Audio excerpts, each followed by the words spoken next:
ॐ तव कथामृतं तप्तजीवनं कविभिरीडितं कल्मषापहं श्रवणमङ्गलं श्रीमदादतं भुवि गृह्णन्ति ये भूरिदा जनाः। Sri Sri Ramakrishna Kathamrita, the Gospel of Sri Ramakrishna, second meeting of M with Sri Ramakrishna, and how the Jagadguru, Yugavatar, Satchidananda, Swarupa, Sri Ramakrishna snubs M in order to crush his ego. Unless the ego is pulverized and pounded, man cannot reach God. It is the small ego which prevents us from advancing in the spiritual path. Sri Ramakrishna used to give the example of how a small piece of stick which lies in a water sheet divides the water into two parts, as it were. But actually there is no division at all. It's one indivisible whole appearing to be divided into two on account of the stick of the ego. First, when he asked him whether he was married and had children, that was because to impress upon M that the wife and children that you have actually belong to God's samsara. It is not your samsara. You have been brought into this world by the power of God, and the wife which you have, he is also according to God's will, and the children are also gifts from God. Unless you have this feeling, then samsara, family life,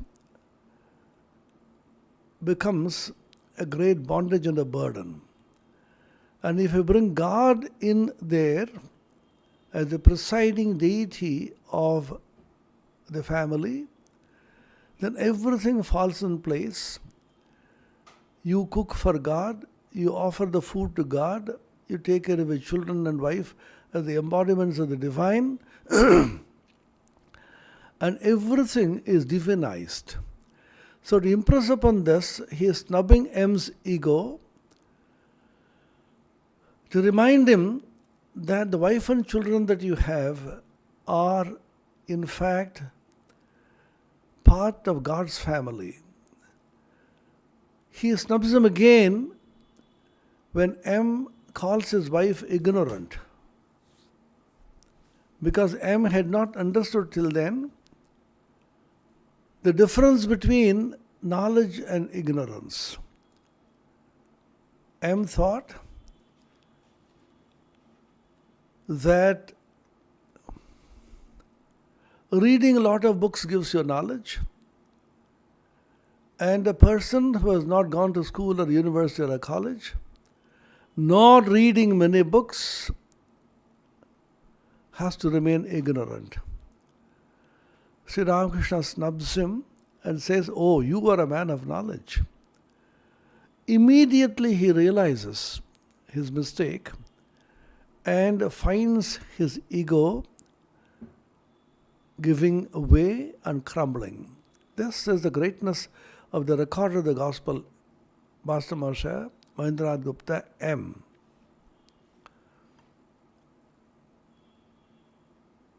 He says himself that later on he realized that the knowledge of God alone is real knowledge, and not realizing the divine nature of oneself and of God is ignorance. But since his ego has not fully been crushed, Ramakrishna asks him another question. Do you believe in God with form or God without form? M was astonished at this question itself, because if God has a form, how can he have formlessness attributes? And if he is formless, how can he have form? How can two apparently contradictory things be true at the same time? This is not supported by what he had read in books. Later on came the wave-particle dualism, as I said, in which de Broglie showed the nature of matter is something which is undefined. It could behave like a particle, it could behave like a wave, it could be formless or with a form. And what exactly it is cannot be defined. So Sri Ramakrishna said, Tini Shakar, Tini Nirakar, Shakar Nirakarer Pare, Aro Koto Ki. He is with form, he is without form, he is beyond form and formlessness, and how many more things besides. His ego got a severe jolt. Then he says, অহংকার তৃতীয়বার চূর্ণ হইতে লাগিল, কিন্তু এখনো সম্পূর্ণ হয় নাই, তাই আবার একটু তর্ক করিতে অগ্রসর হইলেন. So this tendency to go on arguing never leaves us so easily. Particularly, one should never argue with a knower of Brahman, a God man, a person who has realized the divine in the depths of his being as a direct and immediate act of realization. Yat sakshat aparokshat brahma. Brihadaranyaka Upanishad says sakshat aparokshat. Sakshat, that means it is direct, aparokshat, it is immediate. It is not mediated by the mind or the senses, and it is pratyaksha. Not the pratyaksha of the senses, it is yogaja pratyaksha, pratyaksha of atindriya perception, that which is beyond the indriyas.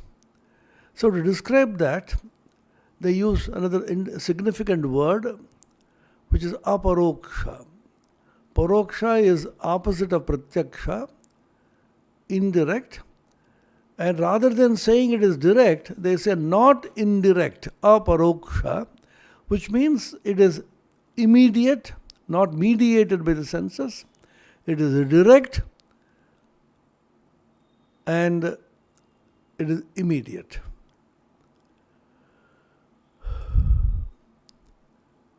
So he begins to argue. He says, those who worship the image, maybe a clay image or a wooden image or a metal image, they should remember that they are not worshipping the image per se, but they are worshipping the divine spirit manifested in the image. So he says there,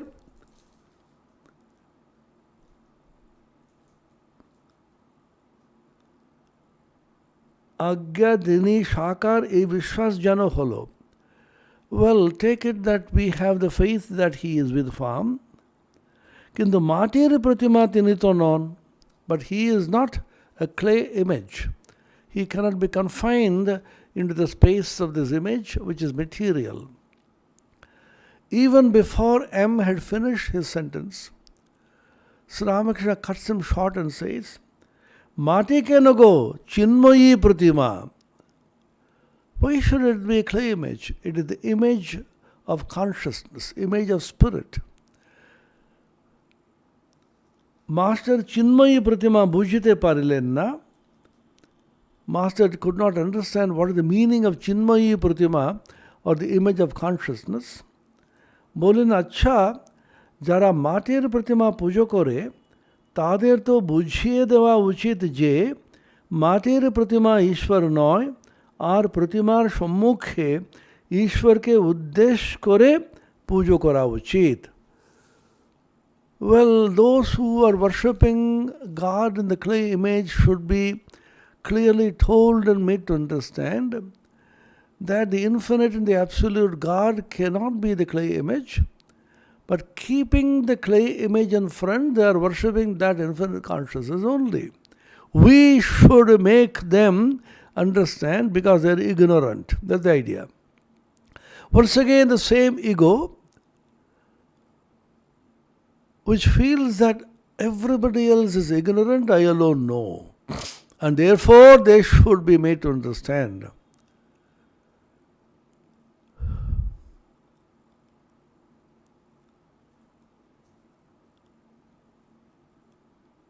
Sri Ramakrishna Virakta Huiya. Once again, earlier you remember, Virakta Huiya, with irritation he said, Are to me Jnani and you are a man of knowledge. Again, Sri Ramakrishna Virakta Huiya, that means with an irritation he says, irritation why? Whenever somebody asserts his ego, these men of God get irritated because how much can you understand the infinity and the majesty of God? The inexhaustibility of God,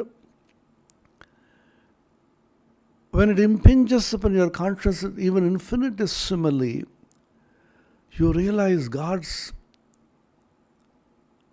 vastness, intensity and extensity. Yavan yaschasmi tattvataha. This is a statement in the Bhagavad Gita. Yavan yaschasmi. My intensity and extensity, tattvataha, as I actually am. The real Svarupa of God, which a human mind cannot grasp unless it dwells in that infinite consciousness, in which case it completely gets dissolved. Sri Ramakrishna used to give the example, Nuner putul samudram apte gechilo, keshe khobor debe. A salt doll went to measure the depths of the ocean. Who will come back and give you the answer about what is the depth of the ocean?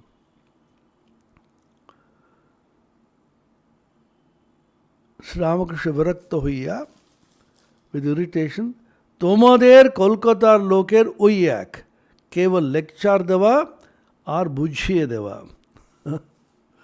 It's a tremendous slap on all of us. The Lord, out of mercy, just like He slapped Rani Rashmani when she was absent-minded and thinking about a court case when Sri Ramakrishna was singing a song to the Divine Mother. So here is the Divine Incarnation giving us tight slaps on our cheeks to awaken our inner consciousness. He says, the Kolkata Loker means educated people. So-called educated people who have read books, who have gone to school and college and university. Kolkata Loker, Ui Kotha, Uyak. This is one thing about you Calcutta people. That means people from the metropolis, people who are exposed to so-called modern education. Simply giving lectures to everybody and making others understand. Bring light to others. That's what we feel. That fellow is ignorant. I shall bring light to them. Swami Vivekananda once wrote in a letter, bring light to the uneducated and bring more light to the educated, for the vanities of education are tremendous. The educated have to be re-educated. Because education that we go through, reading books, even that is gone now. Now education is MCQ, multiple choice questions. You go on ticking yes or no, or ticking or shading some circles, and you are supposed to be greatly educated. Even English has been reduced to MCQs. People can't write few sentences decently, and they get very high marks, 90, 95% in English. Even 100%. We are taking. So we keep on reading books and swallowing the thoughts of others mindlessly without diving deep into oneself and discovering the treasures within. Education is a treasure within that has to be discovered, uncovered, unfolded. Swami Vivekananda defined education as the manifestation of the perfection which is already in man. You are paripurna, you are full, you are perfect.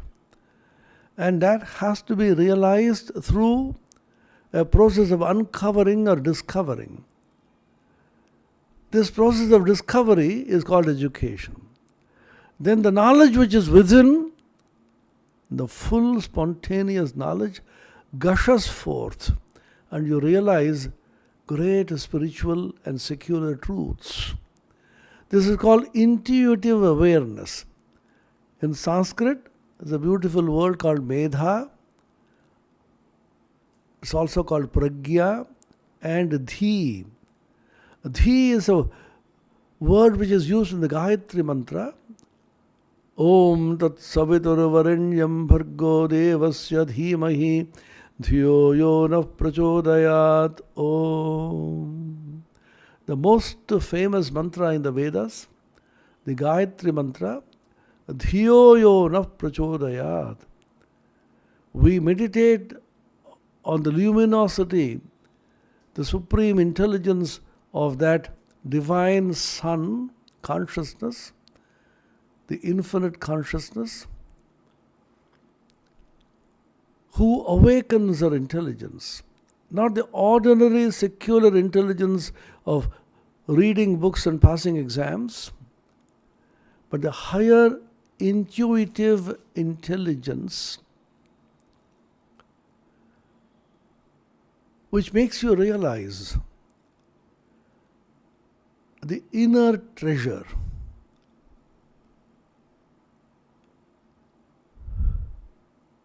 The higher spiritual consciousness.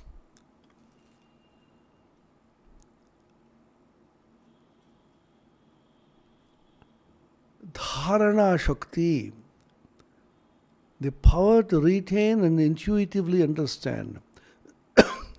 The higher intuitive intelligence. Even in secular sciences, some of the outstanding discoveries have been made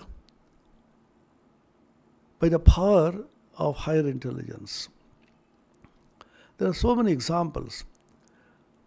One of the most famous examples is that of Srinivasa Ramanujan, the Indian-born mathematical genius, who would actually have vision of the theorems, which he used to write down. Education, like religion, is actually a seeing, darshana. Philosophy is called darshana. Religion is called darshana in India. Darshana means seeing. You actually see. You can see God. You can see consciousness. You can see spiritual truths. Ramanujan used to get up in the morning, write down so many theorems in his notebook. And his mentor Hardy, in great wonderment, used to ask, Ramanujan, where could you get these theorems from? What is the proof of these theorems? Ramanujan, like a shy boy, he used to say, Sir, proof, well, aren't they just seen to be true? I see them as true. That is seeing, vision. You don't go through the logical mind in order to prove. But beyond the logical mind, there is a supra-logical mind which transcends logic but does not contradict logic, which sees the truth of things just like we see things. Pratyaksha darshana. See directly, immediately. What is the proof that I am seeing, sitting here and talking? The proof is that I am sitting and talking. You see me, you listen to me. So the theorems are seen to be true by this Ramanujan, the great Rishi of the mathematics, world of mathematics in the modern times.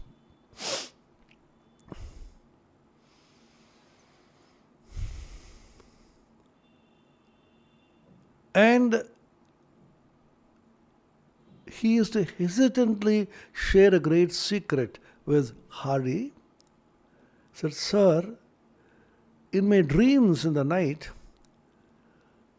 my Ishta Devi, Kula Devata, the goddess whom I worship, the Namagiri goddess, the Namakkal in Tanjavur in Tamil Nadu, she comes in my dreams and dictates these theorems to me, and I write down." Hardy was astonished, pleasantly confused. Is it possible? How can these things happen? He didn't believe that these things could happen, but he sees a boy here, a mathematical wizard, genius, who claims that he has seen these theorems in dreams as shown by his goddess, Devi, and he puts pen to paper and writes them down. How can you deny something which is happening before you? This is the power of realization. When you see something, how can you deny it? Swami Vivekananda's Narendranath Datta, in the end of the gospel, it is there. After Sri Ramakrishna is passing away at Baranagar, they are doing tapasya. M goes there, and then Naren tells M, "How many kinds of visions I have seen. I have seen mantras in shining golden letters appearing before me. Still I don't have peace." That means there is a peace which is beyond even forms and visions.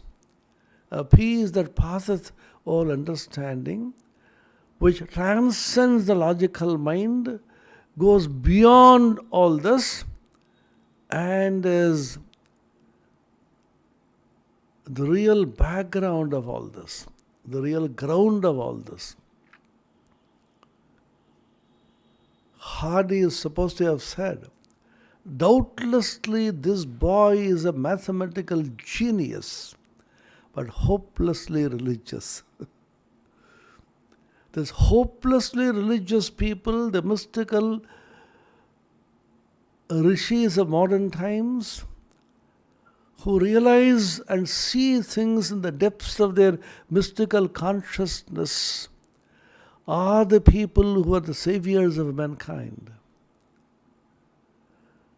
They don't study, they don't use their logical brains, but they go to the very depths of their consciousness and realize and see and bring out these truths to ignorant people like us. This is the meaning of gospel. Gospel is a great good message. A great good message comes to you from the prophet, from the incarnation, from the avatara. It came from Christ, it came from Buddha, it came from Chaitanya, it came from prophet, and it came in the modern time from Sri Ramakrishna. We call it the Ramakrishna Kathamrita. The nectarine words of Ramakrishna, the gospel, the good message which elevates, purifies, and conveys the message of God through words which are not mere words at all.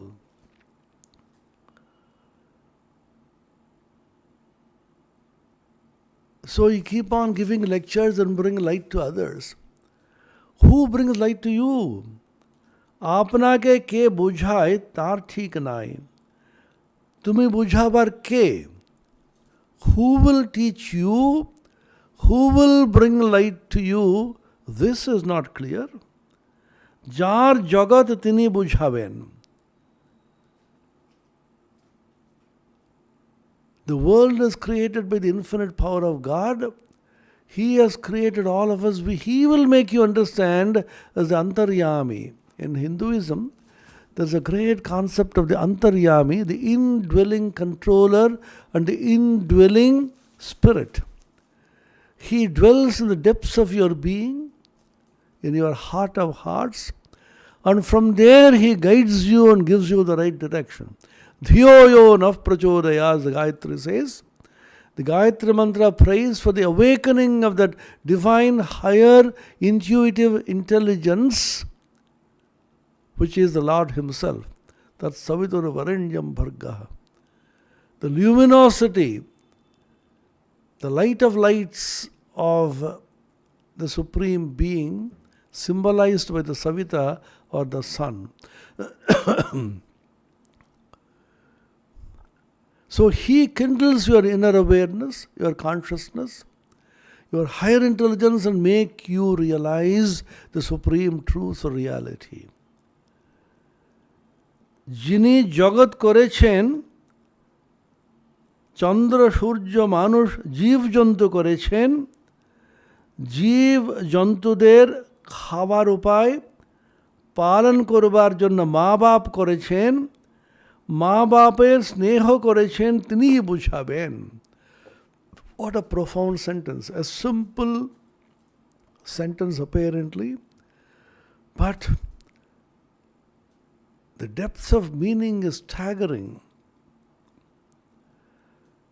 He who has created this world and the macrocosm, the celestial beings like sun and the moon, and in the microcosmic world, human beings, various animals and plants and insects, Jiva Jantu, and He has provided for the food of all these people.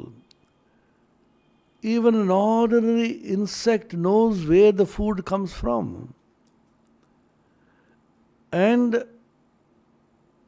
the parents, the father and the mother, protect and take care of the offsprings and children through the love and affection which God has put in their hearts. Who puts love in our hearts? The father and the mother are full of love and affection for the children. And this affection flows from Lord Himself. He who has created the sun and the moon and the stars and the nebulae, and human beings and animals and plants, who has provided for all that is necessary for their sustenance, and created the father and the mother, the parents, to take care, affectionately protect the children, for which He has put love and affection in their children. He, that Antaryami, the indwelling regulator and controller, He shall make people understand. If we can just meditate upon this sentence, you will know that we suffer because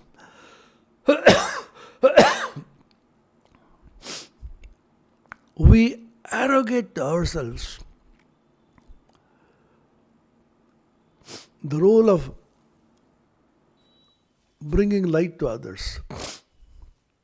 You don't have to do anything. You invoke the great God, He will take care. If you want to bring light, at the most you can say like the Gayatri Mantra, O Lord, awaken the spiritual consciousness of people, bring light to them. This is a prayer which you can give humbly, but don't arrogate to yourself the role of bringing light to others. Don't play God. Sri Ramakrishna snubs M, and once and for all, his ego gets totally and completely crushed. And he says, this was M's first ever argument with the Master, with Sri Ramakrishna, and happily his last. In the whole of the Gospel, you will see M not appearing directly at all. If at all he wants to say something, in a whisper he will tell somebody by his side, and that person amplifies. When he is alone with Sri Ramakrishna, sometimes with great humility he asks questions and receives suitable answers. But once and for all, the tendency to argue is crushed. This is one great prayer which all of us should have. O Lord, remove from me the tendency to endlessly argue. Arguments don't lead you anywhere. Because for every argument there will be a counter-argument.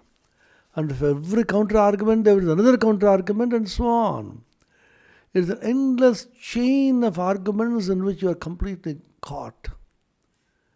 Don't get caught in this labyrinth. Shabdajalam maharanyam chitta brahmanakaranam. Viveka Chudamani of Shankaracharya. Shabdajalam maharanyam. The Shabdajala, this network of words and arguments, is like a huge forest. And if you get caught into it, you are lost. You lose your way, you do not know how to come out. And your chitta, your mind gets boggled and confused. Be clear, be simple, be humble before God, and invoke His presence and blessings so that the tendency to go on endlessly arguing and blabber and ramble leaves you forever. This is one prayer which all of us should continuously cultivate. So Sri Ramakrishna says, Tini বুঝাবেন, তিনি এত উপায় করেছেন, আর এই উপায় করবেন না. He who has made so much provision, creating all this, the sun and the moon and the stars, the human beings and the animals and insects and plants, and the parents, the father and the mother, putting love in their hearts to take care of the children. So many things He has done. Will He not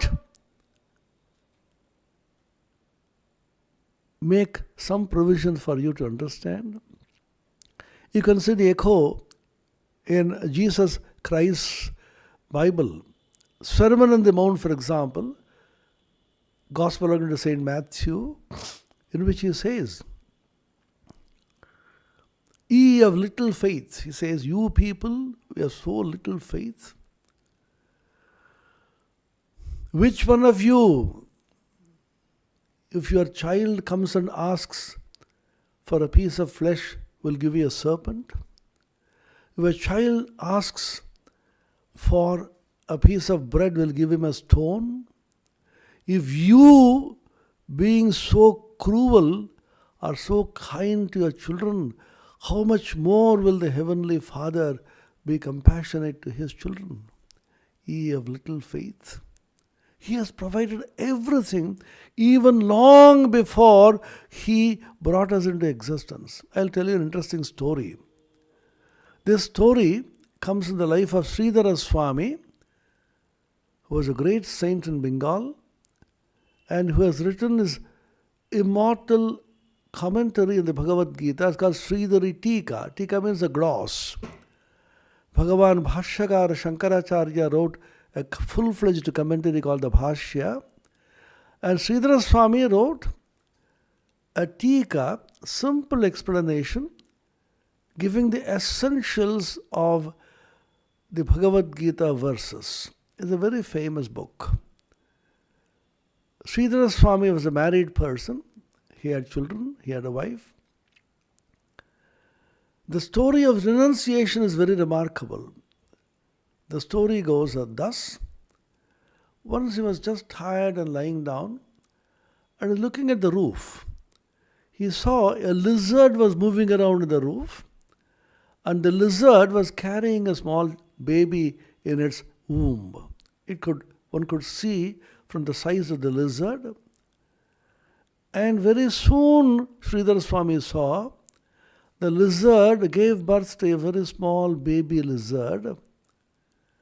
Lo and behold, the moment the baby lizard was born, that very moment a small insect was moving by the side, and this baby lizard, which was born just a few seconds ago, quickly went and grasped that insect and ate it. Sridhara Swami was amazed, wonderstruck. A new vision opened before his eyes because a highly illumined person. He said, "Oh Lord, even before this little baby lizard was born, this insignificant creature as it were was born, you have provided food for this little baby. Why should I be in this world and struggle so hard to create wealth, to preserve and enjoy?" That very moment, a new vision opened up, and he renounced the world and went in search of God, to walk in the path of God and bring light to everybody. Remember that great power, Mahashakti, which has brought us into existence in this world, is responsible for taking care of us. It is responsible for our sustenance and protection, and carefree, you leave it to Him. Ananyas chintayanto mam ye janah paryupasate tesham nityabhiyuktanam yogakshemam vahamyaham. The famous verse in the Bhagavad Gita, those who constantly think of me, the Supreme Being, without any other thought intervening, are fully taken care of by me. I carry to them what they need, yoga and kshema. These two words are used in the Bhagavad Gita. Yoga means that which has not been attained. Kshema means taking care of what has been attained.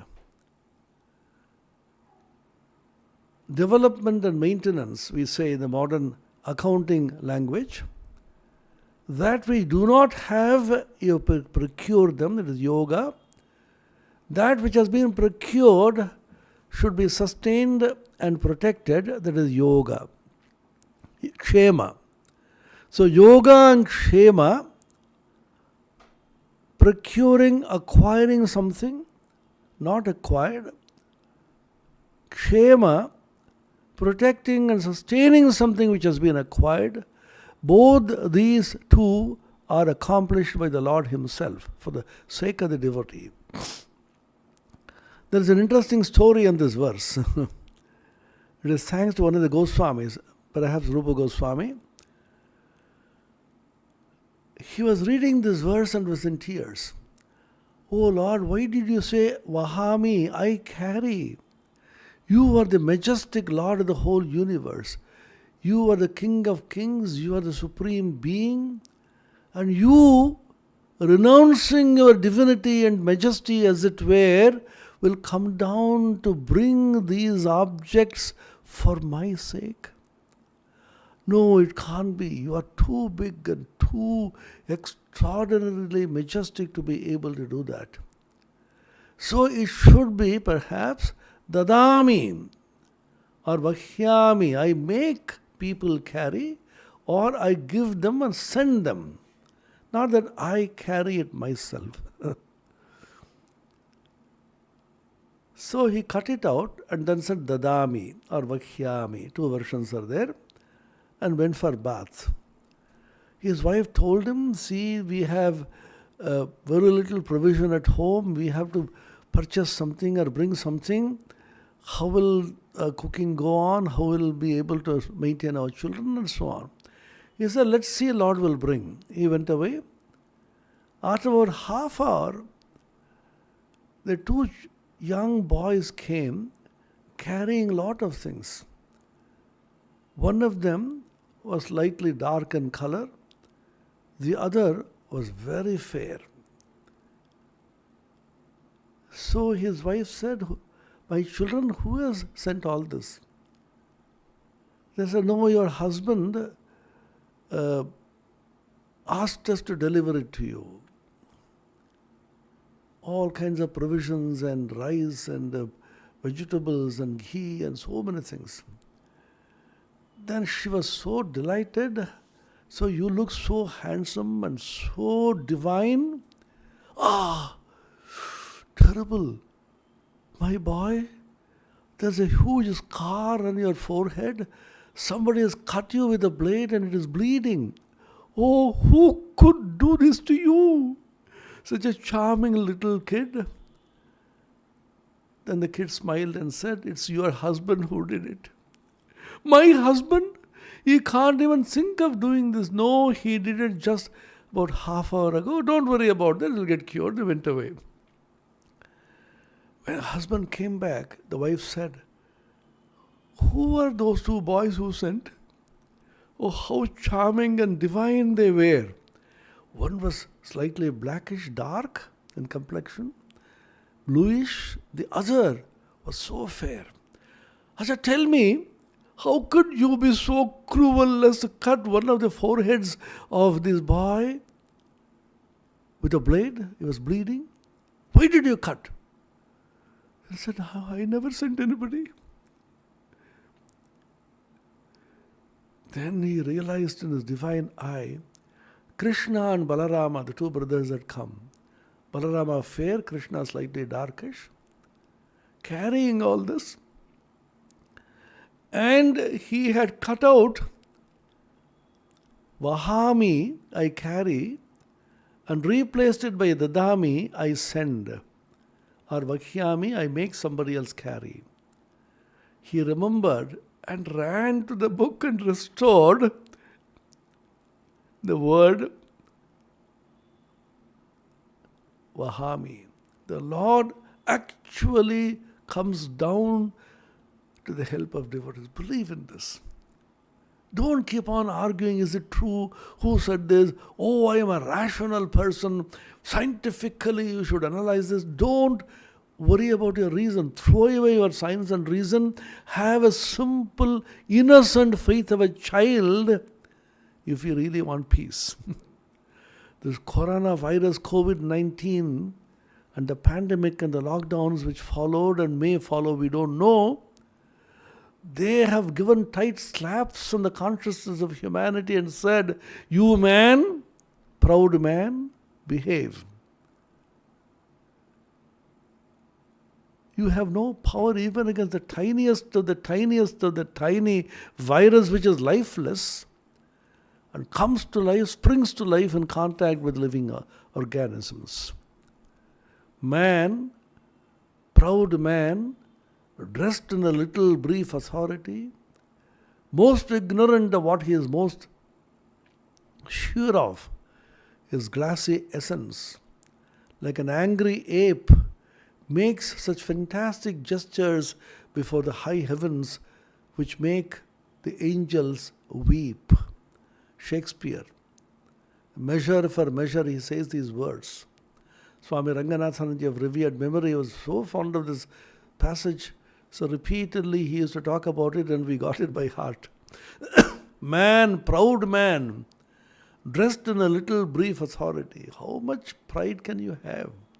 How much do you know in life? What is your little existence?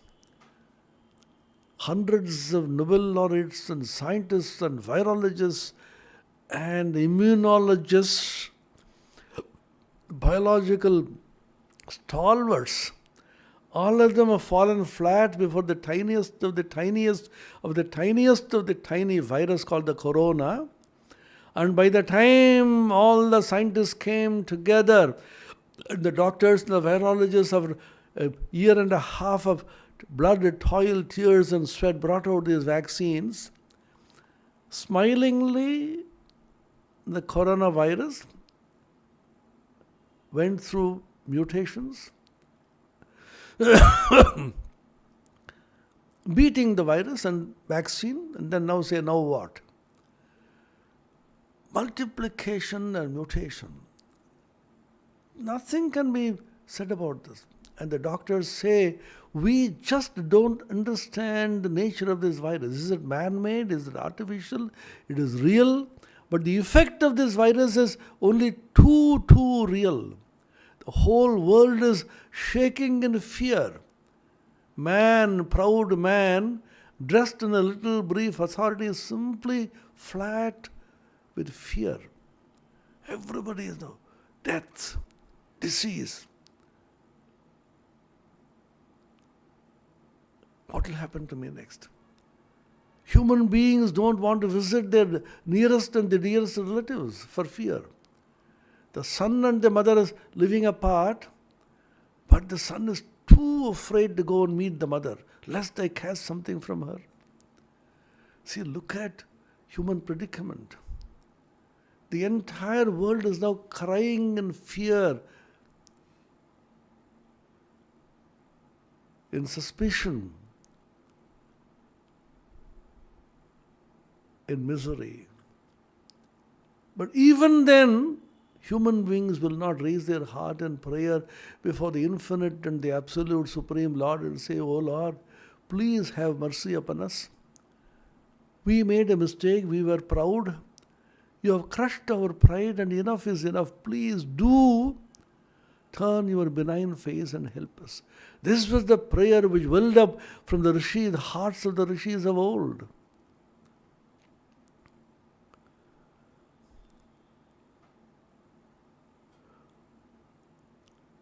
Rudrayatte dakshinam mukham tena mam pahi nityam.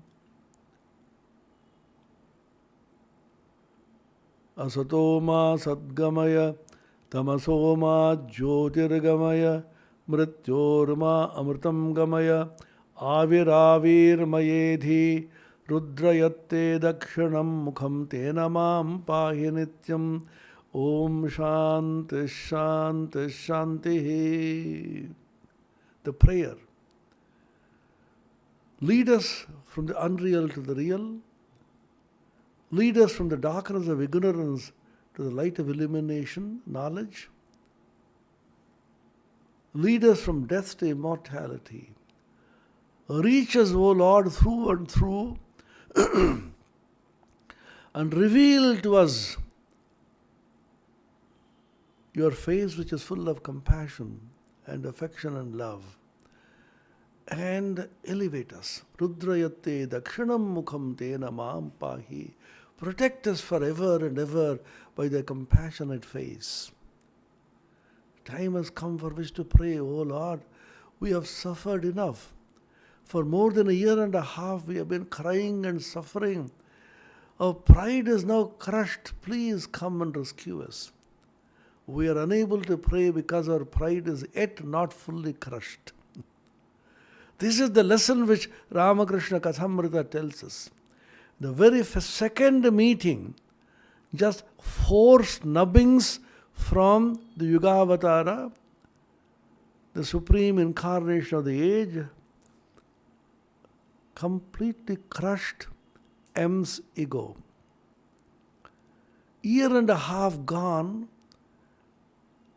consciousness of humanity rudely shaken, fear and panic, death and disease squarely staring us in the face.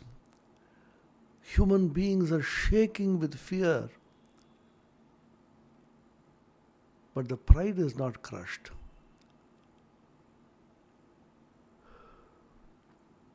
Tadapi namunchat ashavayu. As Shankara says in the Bhajagovindam song, ashavayu, the hope and the pride, it doesn't get crushed so easily. So let us pray, open our hearts in prayer and cry to the Supreme Person, please crush our pride and protect us forever by your compassionate face. Enough is enough. We have suffered and suffered. We are suffering. But proud man, dressed in a little brief authority, will not listen. The moment things slightly improve, once again there will be songs and dances and recklessly moving around and proudly displaying his little power and wealth. This is the tragedy of human affairs. Ill fares the land, and hastening ills a prey, where wealth accumulates and men decay. Oliver Goldsmith, Deserted Village. These are immortal lines. These great English poets, some of them, wrote such wonderful lines. The Deserted Village, he says, ill fares the land, and to hastening ills a prey. P-R-E-Y, not P-R-A-Y. It falls a prey to hastening ills. What are they? When wealth accumulates, wealth and pomp and power and pride, when they come and attack you, they fill you, men decay. Decadence is inevitable. All human values go, divine virtues vanish, and a man, human being, becomes a beast or a Rakshasa. The Bhagavad Gita talks about divine virtues and demonic virtues. Daivi Sampat and Asuri Sampat. 26 Daivi Sampat are mentioned, and there are just 6 Asuri Sampat. I finally used to think, let's make a quick calculation. Isn't it easy to eliminate 6 Asuri Sampat rather than acquire 26 Daivi Sampat? If you eliminate the Asuri Sampat, the demonic qualities, you become divine automatically. Say, what are the 6? Dambho darpo timanascha krodha parushyameva cha ajnanam cha abhijatasya partha sampadam asurim. Asuri Sampada are 6. And the last one is ajnana or ignorance. Suppose you leave that out because it's a very common factor everywhere. Specifically, leaving out the generic ajnana, ignorance, dambha, darpa, atimanita, krodha, parushya. Analyze each one of them. Dambha, snobbery, snobbishness, show.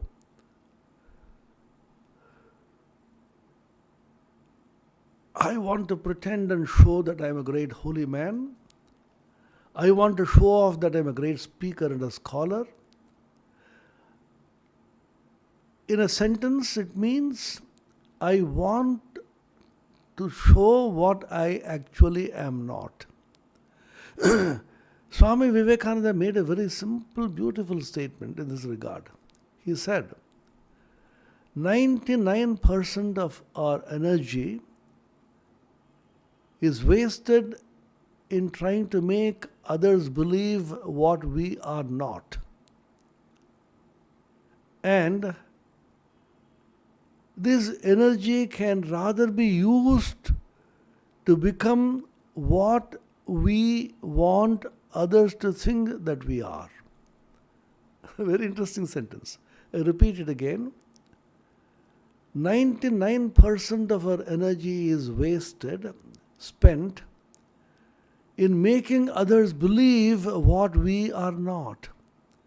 I am not a scholar, but I want to make you believe that I am a scholar. I copy from this and this, and then write an article without plagiarizing from here and there and not acknowledging properly. And I want to show I am a scholar. So I am not a great speaker, but I have a teleprompter there. Entire speech is being prompted, and I raise my hands and shout and show that I am a great speaker. I am not a great saint or a holy man, but I want to make you believe that I am a holy man. So I put on my vibhuti and bhasma on the forehead and rudraksha beads. Then I walk barefoot, and I have a beard, and all the signs external signs of holiness and saintliness I put on, and you think I'm a great holy man. I am not an efficient administrator worker, so I catch hold of some efficient people under me, crush them and get work done, don't acknowledge their services, and take the credit of what others have done and show off. Dambha. Swami Vivekananda says that energy which you are wasting in making others believe what you are not can rather be utilized to become what you want others to think that you are. For example, suppose I want to make you believe I'm a great scholar. Rather than trying to pretend and make you believe, I can rather become a scholar so that I don't have to make you believe I'm one. Study hard. Day and night get pour over books. Then you automatically become a scholar. You don't have to pretend to be one. I want to make you believe that I'm a great holy man. Become holy, become pure, meditate, day and night get absorbed in God, become divine. Then you don't have to pretend to be a holy man. You are a holy man. So that energy which is spent in making others believe what we are not can rather be spent in becoming what we want others to think that we are. It's a very, very interesting statement made by Swami Vivekananda. It's called Dambha. Darpa, pride, arrogance. We discussed it enough. How arrogance of study, which had M., the author of the Gospel of Ramakrishna, which made him argue constantly with the master, with Ramakrishna. Pride of physical appearance, pride of your handsomeness, pride of your beauty, pride of youth, pride of having a huge following in the Twitter and the handle and Facebook. I have 1 million followers, so what? The moment we go away from this world, not a fly or a mosquito will ever remember our contribution. Remember that. Buddhas and Christs have come and gone. The world will go on its own way. Let us not arrogate to ourselves some great status. You may have several gun salutes when you die, but nobody will remember me for what you have actually done unless you have led a pure, holy, divine life, and you can manifest divine power which will elevate and purify. A Christ is remembered, Buddha is remembered, Prophet is remembered, Chaitanya is remembered, Ramakrishna, Vivekananda, Shankara are remembered. Darpa, Atimanita, self-opinionation. What I say is correct. How much do you know, you stupid fellow? At every point I'll make you feel that you're stupid and small, and I know and you do not know. That is the authority of stupidity, which makes you feel that you know. As the Kenopanishad says, Yasya matam tasya matam, matam yasya navedasa, avijñātam vijānatam, vijñātam avijānatam. He who knows does not know. Who thinks that he knows does not know. Who knows really that he does not know, he alone knows. To know is to know that you know nothing. That is Socrates. In essence, there is a divine incorporeal voice which said that Socrates is the wisest man on earth. People rushed to Socrates and congratulated him. Oh, Socrates, you have been proclaimed as the greatest, wisest man. Socrates said, me? How is it possible? I know nothing. Then he said, maybe because I perhaps alone know that I do not know anything. Everybody is proud of their wisdom. Atimanita, I alone know, self-opinionation, not listening to others, not caring for others' opinions. Krodha and Parushya. Krodha, anger, intolerance, get irritated about what somebody else says. Parushya, harshness of speech, insulting him and talking to him so rudely with a stinging, sarcastic tone, so that he feels terribly, deeply wounded, hurt, insulted, which we see now everywhere in the world, vituperation, using language which is so vulgar and unwholesome. Parushya. These are the 5 asuric sampat. Dambho darpoti manascha krodha parushyame ajnanam chabhijatasya partha sampadam asurim. So pride is the basis of all the 6. This ego. So Sri Ramakrishna, in the very first instance, when he meets M for the second time or the third time, crushes his ego forever. Eibar তাহার অহংকার বোধহয় একেবারে চূর্ণ হইল। যদি বুঝাবার দরকার হয় তিনি বুঝাবেন, তিনি তো অন্তর্যামী। যদি ওই মাটির প্রতিমা পূজা করাতে কিছু ভুল হয়ে থাকে, তিনি কি জানেন না তাকেই ডাকা হচ্ছে? তিনি ওই পূজাতেই সন্তুষ্ট হন। তোমার ওর জন্য মাথা ব্যথা কেন? তুমি নিজের যাতে জ্ঞান হয়, ভক্তি হয়, তার চেষ্টা করো। এইবার তাহার অহংকার বোধহয় একেবারেই চূর্ণ হইল।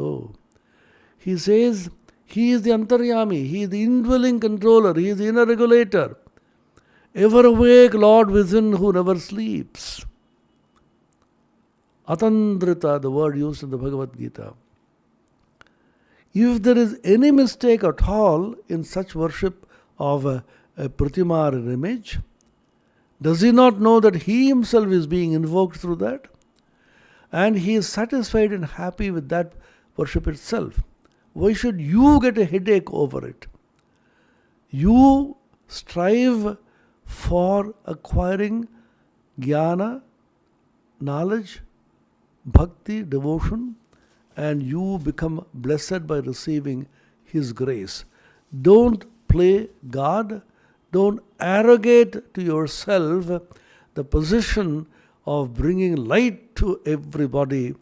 This is one bane of the Calcutta people, meaning the so-called modern educated people like us.